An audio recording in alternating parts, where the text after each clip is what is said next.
Nah, sudah bisa. Ya, sudah bisa. Speedo sudah bisa ditarik.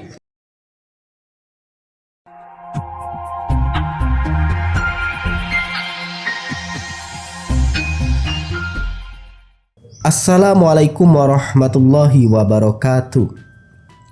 Ya, untuk Jupiter Z1 Admin ini pengen tahu kondisi dari speedonya gimana? Cuman pengen nunjukin aja. Ini dia kondisi speedometer admin. Kelihatan? Kelihatan nggak? Ya nggak kelihatan lah ya. Karena sudah putih-putih seperti ini. Ini niatnya ingin admin lepas ya skotlet yang sudah belasan tahun tertempel di sini. Cuman jadinya seperti ini, nggak kelihatan. Jadi hancur ya. Jadi daripada admin perbaikin dan juga usianya juga sudah belasan tahun, kenapa admin nggak ganti aja ya? Admin coba cari-cari di toko online untuk mika dari speedometer Jupiter Z1 itu ternyata harganya terjangkau. Iya, di sekitaran 30 ribuan. Dan ini admin sudah dapat penggantinya. Ya, kalau tulisannya sih genuine ya. Original Yamaha. Dan ya, bagian dalamnya seperti ini. Ini dia. Tebal. Dan bentuknya harusnya presisi ya dengan Jupiter Z1. Admin cari yang 1DY. Admin nggak tahu bedanya apa. Tapi admin tanya ke seller, ini buat Jupiter Z1 yang lama. Jadi tanpa berlama-lama lagi kita langsung coba pasang saja. Kita coba gantikan mika lama yang sudah bulukan seperti ini dengan mika yang baru. Nah Min, gimana cara pasangnya? Cara pasangnya harusnya nggak terlalu sulit ya. Namanya juga hanya melepas dan memasang kembali mikanya. Kita lepas aja bagian ini nih, bagian batok kepalanya ini. Khususnya di bagian area speedo ya. Sebenarnya videonya sudah ada. Kalau kamu pingin mau skip, langsung ke video cara melepas full untuk batok kepala dari Jupiter Z1 bisa kamu cek di pojok kanan atas. Nah di situ lengkap banget. Di sini admin nggak akan tunjukkan yang detail banget untuk cara melepasnya. Berhubung admin juga nggak punya tripod ya di sini. Jadi ya kita langsung coba buka saja. Pertama-tama adalah kita lepas dulu bagian layer pertama ini yang warna putih ini. Dia di sini ada 1, ada 2. Ada 3, ada 4, ya ada 4 baut ya kalau nggak keliru. Intinya kita lepas dulu layer pertama ini karena Jupiter Z1 itu punya 2 layer untuk batok kepalanya. Kita lepas ini juga bagian bawah sini sebelah kanan dan ini yang sebelah kiri. Putar berlawanan jarum jam.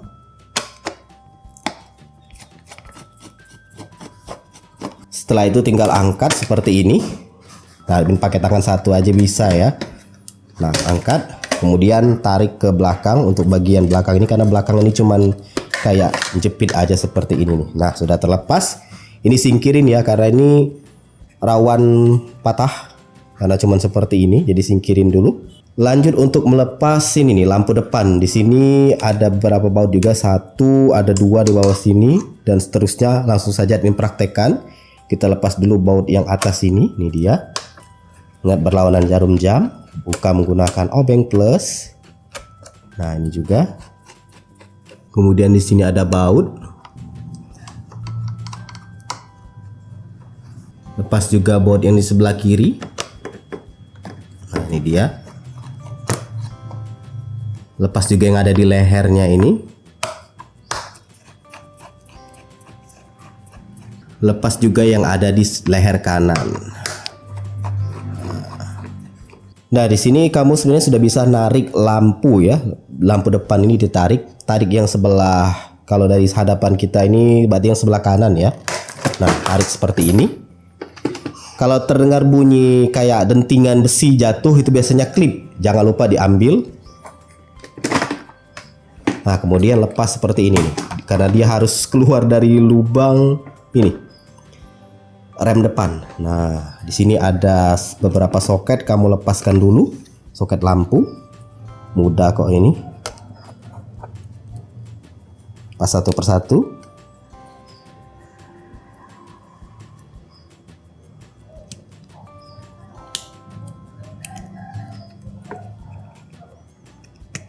Nah, sudah terlepas. Ya tinggal singkirkan dulu untuk lampu depan. Ya di sini sudah kelihatan ya untuk bagian speedometernya. Ini dia mikanya di baut. Tapi ya sebelum itu kita harus coba melepas dulu baut depan ini. Dan juga ada baut ini, ada juga baut ini. Kita lihat apakah bisa kita tarik, tapi kalau enggak ya mau nggak mau kita harus benar-benar lepas ya. Karena kita coba dulu lepas baut ini dan ini, yang tengah dan kanan dan kiri. Kita coba dulu lepas dulu baut ini. Karena niat kita cuman untuk mengganti mika. Siapa tahu bisa cukup dengan melepas baut-baut tadi, 3 baut tadi. Tapi kalau nggak bisa ya mau nggak mau harus dilepas semua ya. Dan admin sendiri secara pribadi baru pertama kali ini mengganti mika setelah belasan tahun menggunakan Jupiter Z1. Kalau admin perhatikan mau nggak mau kita harus melepas ini nih kabel speedo ya, kabel atau kawat ya nyebutnya. Intinya yang untuk memutar gearboxnya speedo ini dilepas juga. Karena nanti akan mengganggu. Nah, kita turunin seperti ini, gunakan tang, lalu putar berlawanan jarum jam. Kalau di sini posisinya ini ya, searah jarum jam ya. Kalau posisinya terbalik seperti ini, tinggal kendorkan, lalu putar pakai tangan, pakai jari aja. Nah, supaya nanti mudah.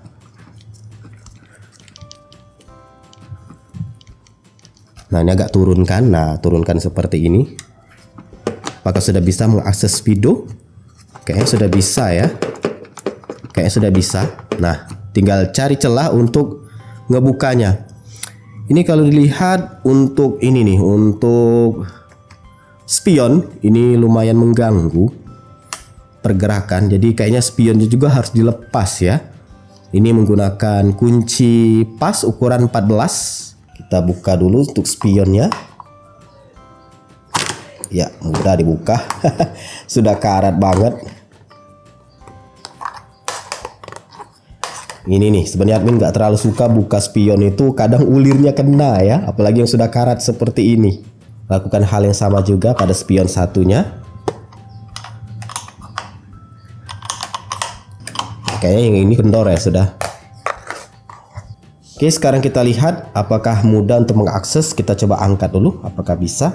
Kalau nggak bisa ya berarti harus baut-baut yang lain juga dilepas. Kayaknya masih ada baut di sini. Nah, ini nih ada satu baut yang nyangkut mengunci. Kita coba lepaskan. Coba kita buka baut yang ini. Sebisa mungkin ya, seminimal mungkin jangan ngelepas yang tombol-tombol yang kanan dan kiri ini nih. Karena bakal repot. Padahal kita cuma mau ganti mika saja. Nah, lihat kita coba buka, coba dorong ke belakang, apakah aman? Oke, sambil kita tarik speedonya. Lihat ini ya, pakai satu tangan ya, agak sulit jadi. Nah, sudah bisa. Ya, sudah bisa, speedo sudah bisa ditarik. Ya, jadi kalau ditarik kesimpulan baut yang tadi nggak perlu ya. Nggak perlu baut yang tadi. Tapi kayaknya kalaupun mau gerak, kalau misalnya spion nggak dilepas, ini agak susah nih buat ngangkatnya. Jadi spion ini aja lepas kayaknya. Spion sebelah kiri. Dan ini speedonya sudah terbuka, sudah terlepas seperti ini. Ya, tinggal kita buka saja. Ini ada beberapa baut di sekitar sini. Ada 1, 2, 3, 4, 5, 6. Ada 6 baut. Tinggal dilepas aja. Nah, di sini tinggal kita melepas tadi baut-bautnya. Tinggal lepas saja menggunakan obeng plus. Bautnya ini nggak disertakan ya pada saat kita beli mika yang baru. Jadi ya gunakan saja baut yang lama. Oke, setelah semua baut terlepas, tinggal kamu tarik saja ini mikanya. Nah, ini mika sudah belasan tahun ya, ada debu-debunya juga. Silakan kamu bersihkan pinggiran-pinggirannya ini. Dan ini kita singkirkan dulu mika yang sudah tua. Seperti inilah perbandingan dari mika yang lama sebelah kiri dan mika yang baru. Ya, sudah yang lama sudah belasan tahun. Cuman ini yang ori ya. Di sini ada karet. Nah, karet-karet ini kayaknya harus diambil ya. Apakah ada celah? Nah, ya ada nih. Ini dia karet-karet tadi pasang lagi di sini. Jadi jangan langsung dibuang, tapi karetnya diambil. Sayangnya kalau admin cek untuk yang mika baru pun nggak bener-bener ini ya, nggak bener-bener apa ya 100% bersih. Ini kayak ada bekas-bekasnya. Jadi admin khawatir apakah ini mika yang diambil dari unit lain karena kayak ada bekas-bekas jari di sini. Nggak tahu lah. Ini apakah mika baru atau mika yang diambil dari tempat lain? Tapi di situ ada tulisannya tadi genuine. Ya kita pasang aja, walaupun kalau dilihat secara ini ya kayak ada bekas-bekas tangan tuh. Admin pingin bersihnya mungkin dilap kali ya pakai air. Karena ada kayak bekas jari-jari di sini, jari-jari orang. Kelihatan nggak kalau di kamera? Kalau dilihat secara langsung kelihatan banget tuh.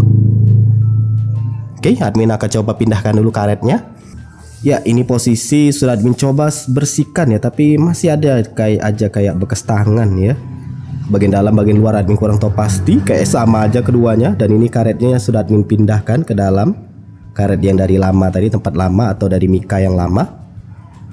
Sekarang tinggal kita pasang, dan kalau misalkan ada debu-debu nih dibersihkan dulu. Nah, di sini tinggal kamu tap lockin seperti ini. Nah, pasin aja ke lubang-lubang untuk bautnya. Kemudian pasang kembali bautnya ini. Dan ini kelihatannya sudah clear ya. Oke, pasang bautnya dulu, baru nanti dikencangkan. Ya, tinggal kencangkan lagi baut-bautnya menggunakan obeng plus. Ya, lakukan ke semuanya. Ini admin sambil pegang kamera jadi agak sulit. Lakukan ke semuanya supaya kencang.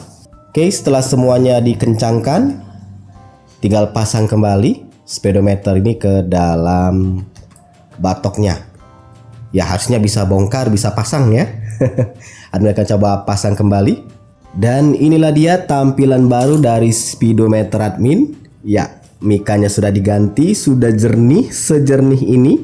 Beda yang sebelumnya hancur lebur, sekarang sudah jelas ya. Mulai dari indikator untuk bensin, kemudian kecepatan. Di sini ada untuk netral 1 2 3 4 untuk gearnya. Ini ada mil atau check engine. Kemudian di atas ini ada lampu jauh. Ya, jadi ya namanya speedometer sepeda motor tua ya, sudah 13 tahun. Ya, ini sudah termasuk mewah dulu di zamannya, tapi kalau sekarang ya ala kadarnya aja. Apalagi sekarang sudah pakai digital semua, sedangkan ini masih pakai manual. Ya, jadi itulah dia tata cara penggantian mika sepeda motor atau mika speedometer untuk Jupiter Z1. Jadi tinggal ikuti aja langkah-langkahnya. Yang penting dibersihkan dulu mikanya sebelum dipasang, baik itu di bagian dalam maupun di bagian luar. Semoga bermanfaat. Silahkan like, subscribe, dan bagikan channel ini ke teman-teman kamu. See ya.